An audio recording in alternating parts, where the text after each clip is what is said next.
Video में percentage पे आधारित प्रश्नों के बारे में बताऊंगा। आइए दोस्तों प्रश्न देखते हैं क्या है। एक बागीचे में 60% पेड़ नारियल के पेड़ हैं। उसमें नारियल के पेड़ों की संख्या के 25% आम के पेड़ हैं और आम के पेड़ों की संख्या के 20% सेब के पेड़ हैं। तदनुसार यदि सेब के पेड़ों की संख्या 1500 हो तो उस बागीचे में कुल पेड़ों की संख्या कितनी है। अगर दोस्तों हम इसमें मान लें बागीचे में जो कुल पेड़ की संख्या जो है 100%, ये 100% जो हो गए बागीचे में कुल पेड़ों की संख्या हो गई। मैं 100% दोस्तों इसलिए माना हूं क्योंकि कोई भी चीज वह अपने आप में हमेशा 100% होती है। अब इसमें कह रहा कि 60% पेड़ नारियल के पेड़ हैं। अगर इसमें से जो है 60% पेड़ जो है 60% पेड़ नारियल के पेड़ हो गए। अब कह रहा दोस्तों कि 25% आम के पेड़ हैं। नारियल के पेड़ों की संख्या के 25% जो है आम के पेड़ हैं, तो इसका हम 25% निकाल लेंगे क्योंकि यह नारियल के पेड़ हैं। तो इसका हम 25% निकाल लेंगे। 60 गुणे 25/100 करेंगे तो क्या हो जाएगा 25 से कम 25 से को 100, 4 से इसको काटेंगे यानी 15। यानी दोस्तों हमारा 15% जो हो गया, इसमें 15% जो हो गया आम के पेड़ हो गए। अब क्या कह रहा है दोस्तों, और आम के पेड़ों की संख्या के 20% सेब के पेड़ हैं। तो आम के पेड़ों की संख्या का 20% जो है सेब के पेड़ हैं, तो हम 15% का हम निकाल लेंगे 20%। तो 15 का 20% निकालेंगे, 15 गुणे 20/100 हो जाएगा। 20 से कम 20 बचे 100, 5 एक कम 5, 5 3 15, कट करके ये 3 हो गया। यानी दोस्तों हमारा ये जो हो गया सेब के पेड़ कितने आ गए 3%। 3% जो हमारा दोस्तों सेब के पेड़ हो गए, यानी 3% सेब के पेड़ हो गए। और इस पेड़ों की संख्या भी दी हुई है। सेब के पेड़ों की संख्या कितनी है 1500 है, तो ये 1500 के बराबर हो जाएगा 3%। तो हमको मालूम क्या करना है, पूरा 100%, यानी उसमें बागीचे में कुल कितने पेड़ हैं। तो 3% बराबर जब 1500 हो गया तो 1% बराबर कितना हो जाएगा 1500/3 हो जाएगा। तो 100% बराबर कितना हो जाएगा, 100 से मल्टीप्लाई कर देंगे इसमें तो हो जाएगा 3 एकम 3, 3 पचे 15। ये हो गया हमारा 500। 500 गुणे 100 कर लेंगे तो ये हमारा हो जाएगा 50,000। ये दोस्तों आ गया हमारा आंसर। ये जो हो गया दोस्तों कुल बागीचे में पेड़ों की संख्या हो गई। यही दोस्तों हमारा आंसर हो गया। अब अगला प्रश्न देखते हैं दोस्तों क्या है।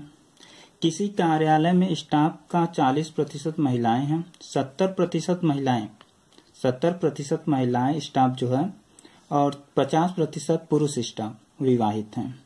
कार्यालय में अविवाहित स्टाफ का प्रतिशत क्या है। तो दोस्तों अगर मान लें कि पूरा जो कार्यालय है उस कार्यालय में टोटल जो है 100% लोग हैं, महिला और पुरुष मिलाकर के 100% हैं। तो इसमें अब क्या करना, 40% महिलाएं हैं।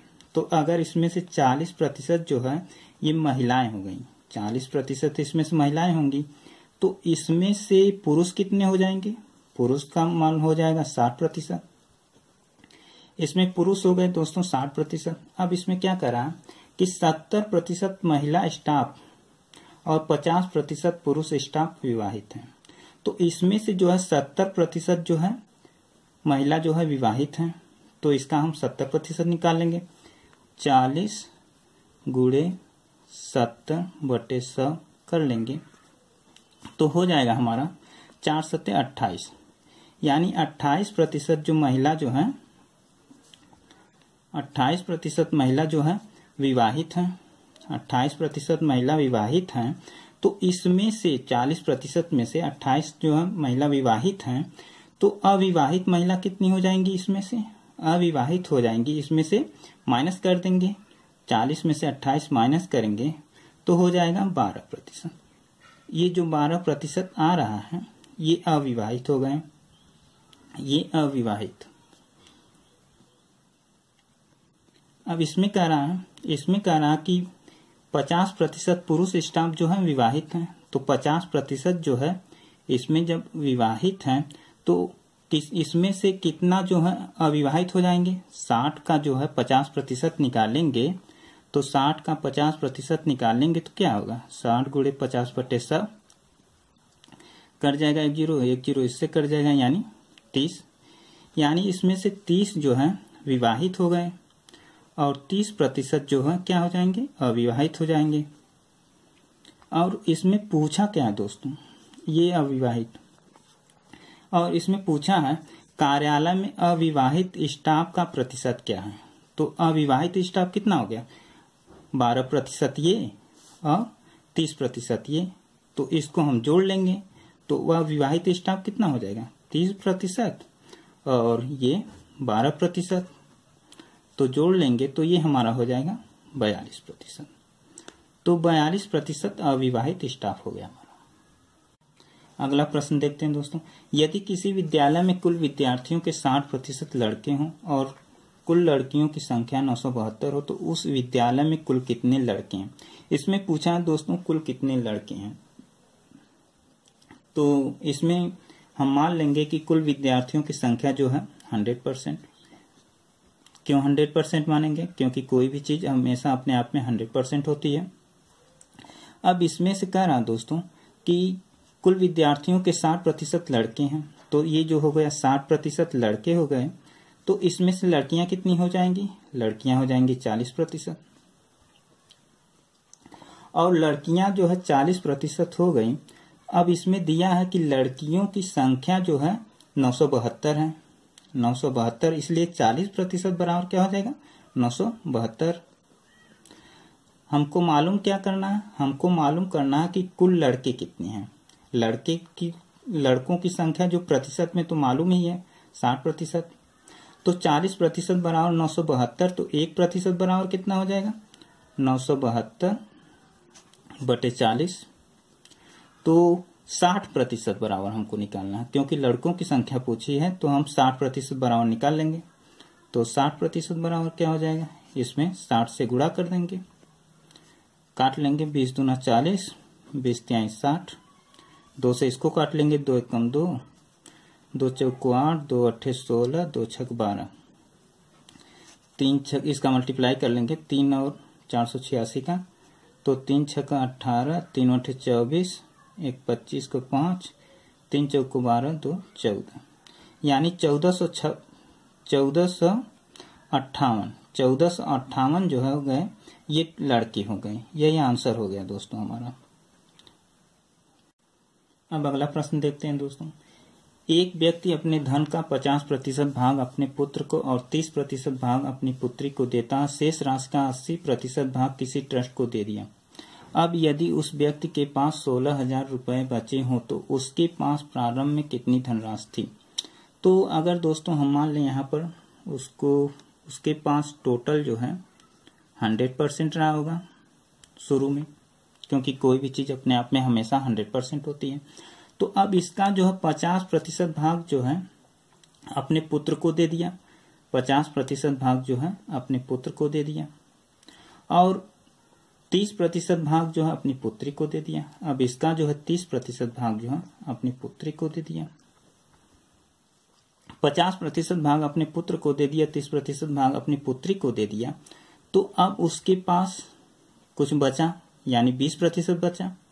जब 20% बचा तो इसमें कह रहा कि शेष राशि कितनी बची, 20%। शेष राशि का 80% भाग ट्रस्ट को दे दिया, तो इसका हम 80% निकाल लेंगे, तो हो जाएगा 80/100, 2 जीरो 1 जीरो इससे कट गया, 2 अट्ठे 16, यानी 16% जो है वह ट्रस्ट को दे दिया। अब करा यदि उस व्यक्ति के पास 16,000 रुपए बचे हो तो उसके पास प्रारंभ में क्या धनराशि थी। तो इतना दोस्तों वह तो दे दिया, तो अब उसके पास बचा क्या, 50, 30, 80, 10, 90, 96%, यानी ये टोटल जो दे दिया है 96% वह दे दिया। तो उसके पास कितना बचा, 4% बचेगा, 100 में से 96 माइनस कर देंगे तो 4% बचा। तो 4% बराबर हो जाएगा 16,000 के। 4% बराबर 16,000 के हो जाएगा। तो अब 1% की वैल्यू निकाल लेंगे। 16,000 बटे 4। 1% बराबर क्या हो गया? 16,000 बटे 4 हो गया। तो 100% बराबर कितना हो जाएगा? 100 से मल्टीप्लाई कर देंगे। तो 4 चौक को 4 एकम 4, 4 चौक को 16, ये हो गया 4,000। 4,000 में 100 से गुणा कर देंगे तो कितना हो जाएगा? 3 2 5। इतना दोस्तों, यानी इसके पास 4 लाख रुपए जो है शुरू में थे। दोस्तों यही हमारा आंसर हो जाएगा। अगला प्रश्न देखते हैं दोस्तों।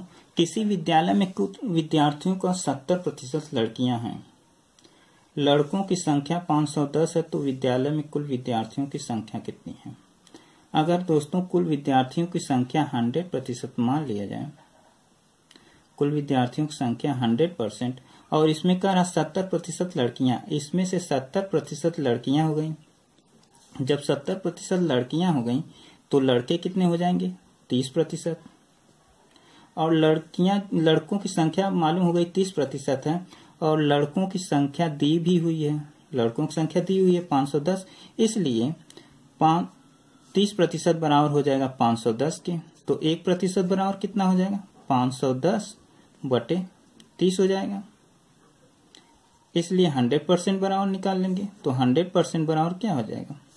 510 बटे 30 गुणे 100। अब इसको हल कर लेंगे। 1 0 से 1 0 कट गया, इसको काट लेंगे तो 3 एकम 3 हो गया।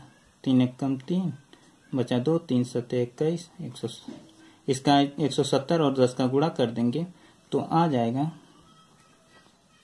1700। यही दोस्तों हमारा आंसर हो गया। ये हो गए लड़कों की संख्या। टोटल जो है विद्यार्थी जो है स्कूल में क्लास में जो भी हो कितने थे वह मालूम हो गया। विद्यालय में कुल विद्यार्थियों की संख्या जो है यही टोटल है। यही आंसर हो गया।